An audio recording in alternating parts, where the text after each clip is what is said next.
Masalah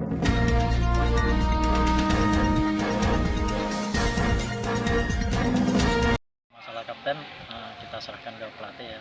Jadi saya sendiri yang penting di sini itu target saya bisa main, memberikan yang terbaik dan bisa menang, itu aja. Kalau untuk persaingan di lini belakang kan ada di stopper, ada Amrizal, ada Saferi ya yang baru datang, yang Persela, itu gimana? Oh, kalau masalah persaingan kita yang penting membuktikan di lapangan ya. Nanti urusan main apa enggaknya itu urusan pelatih. Yang penting kita optimis saja kita bisa bermain untuk starting level.